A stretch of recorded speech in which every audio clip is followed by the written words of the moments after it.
23.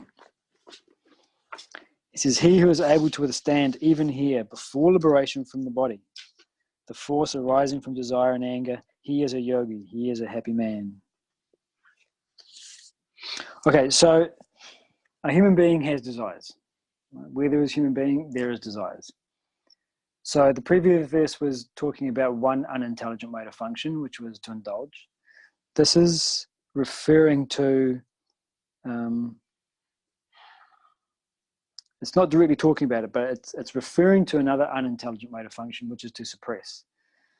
So to just say no to something out of hand without a correct understanding of why we're saying no, what we're moving away from, what we're moving towards, that's suppression.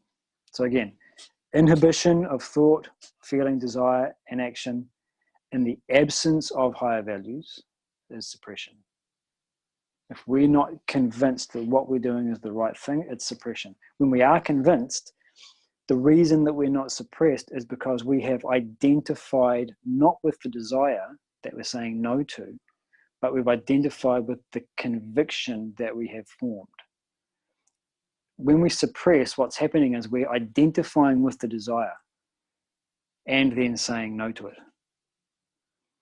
So we're identifying with the thing that is being inhibited. So we feel inhibited.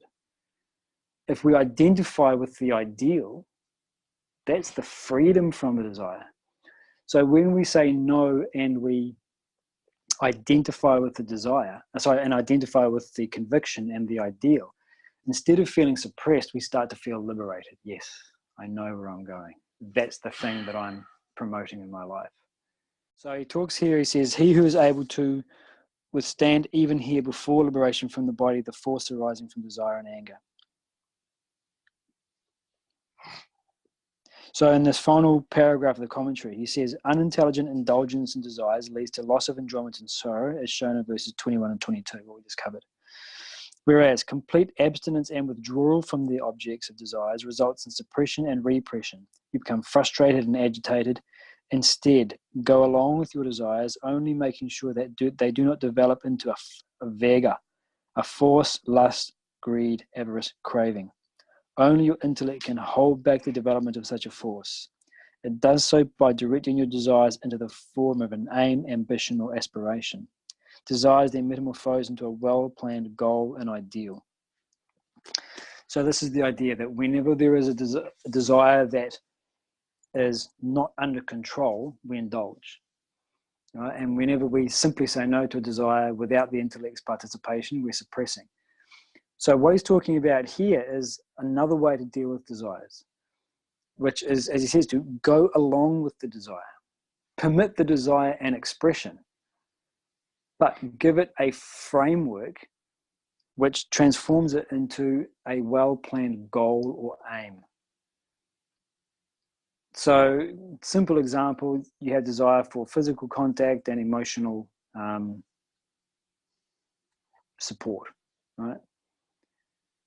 So now when the desire is functioning indiscriminately, every person you find, you want that contact, you want to give and receive, you want that constant feedback. And so instead of doing that, you intelligently choose to enter into a relationship, the bounds of which it's normal, natural, and healthy to have physical and emotional exchange.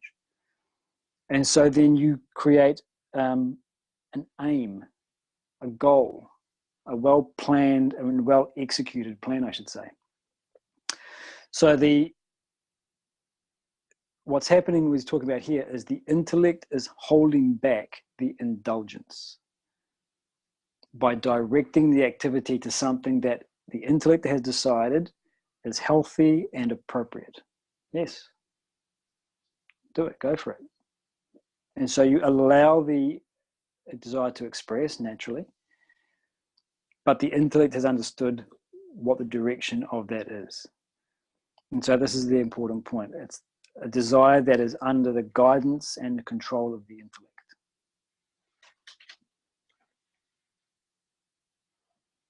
So this is how we withstand, as he says, the force arising from desire and anger. So desire and anger, they're taken together. Anger represents all of the modifications of desire. So anger is a modification of desire. Fear, modification of desire. Jealousy, all the negative emotions that we experience are modifications of desire.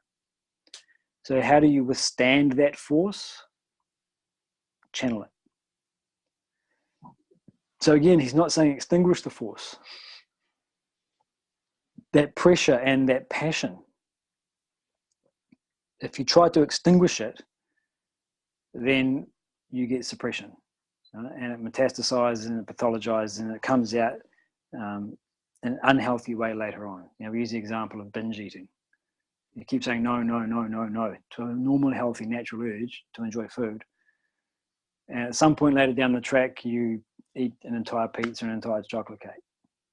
It's an unhealthy way of eating. If you had given that desire for junk food some sort of healthy expression, natural expression, okay, a little piece of dessert here and there or whatever, fine, no problem. You know what you're doing, you know why you're doing it, you know where it's going. But to simply try and extinguish the force, not going to work. And so he says you withstand it. So it doesn't mean that you don't feel the force of the desire. You feel that passion, but the intellect is sufficiently fortified to be able to contain it. And so this is why, again, the development of the intellect is so important, because there are a range of normal, healthy, natural human urges. You can't live without them. So if they're going to be there, we have to learn how to manage them. It's the intellect which manages desire. The mind will not manage desire. You can't manage desire with another desire. You may introduce another desire, but it's the intellect doing that. So if I do have desires for junk food and alcohol and cigarettes and being lazy, if I knowingly and deliberately introduce the desire for physical health, then it's starting to absorb all of those other desires and move into it. So I can, but again, that's the intellect which has decided to channel another desire. So this is what he's talking about. Whatever the desire is, we can indulge, wombs of sorrow, or we can suppress, that's also a sorrow, womb of sorrow. The middle path, as he's talking about here, is to go along with the desires in a way that your own intellect has decided is appropriate. So it must be directed towards a goal. So again, the idea is that while you're going through the activity, your mind is just naturally and easily resting on the goal. You know what you're doing, you know why you're doing it. And your intellect has said, yes, this is okay, good. Then you get a sense of freedom. Now go back to the example of eating junk food. If you don't have the ability to properly manage the desire, then when you do eat junk food, what do you experience? Yeah, what else? If you want to control it, if you don't like it, frustrated, what else? Once you've eaten the junk food, you're not happy because you feel guilty. You feel guilty for having eaten junk food. So what happens is that when the intellect has sanctioned the expression, no guilt. So you eat dessert, guilt-free. So there's a freedom that comes in the experience itself when the intellect has sanctioned it. So the intellect must participate. The intellect is that which ensures the enjoyment. We think of the intellect as numbers and maths and that kind of boring, dry stuff. Love is a phenomenon of the intellect. Enjoying the world is a phenomenon of the intellect. We don't see it in those terms, but it gives us that freedom. The moment you are doing something that you think you should not be doing, it's an unpleasant experience.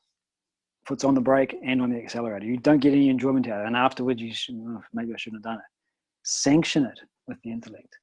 Aha, that gives you that wide open space to enjoy it to its fullest extent. But obviously it's not just a justification. My feet, wings, and feathers for all that I see, as good as the ducks are for swimming, said she. It's not the pond, right? You're not just justifying the desire. It's a fine line, and often we won't know if we're just justifying it. So it's important to understand that distinction. That it's not that the mind has decided what I'm going to do, and then you're just waiting for the intellect to find some weak justification for it. No, good enough.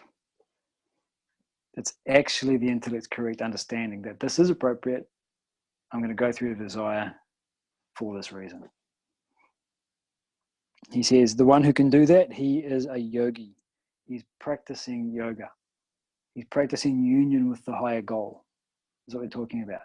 While you're going through the activity, where are you anchored with the ideal? Yoga is union with the higher ideal. He is a happy man.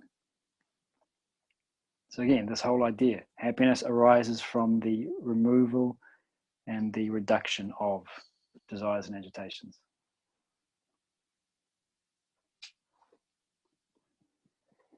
Okay.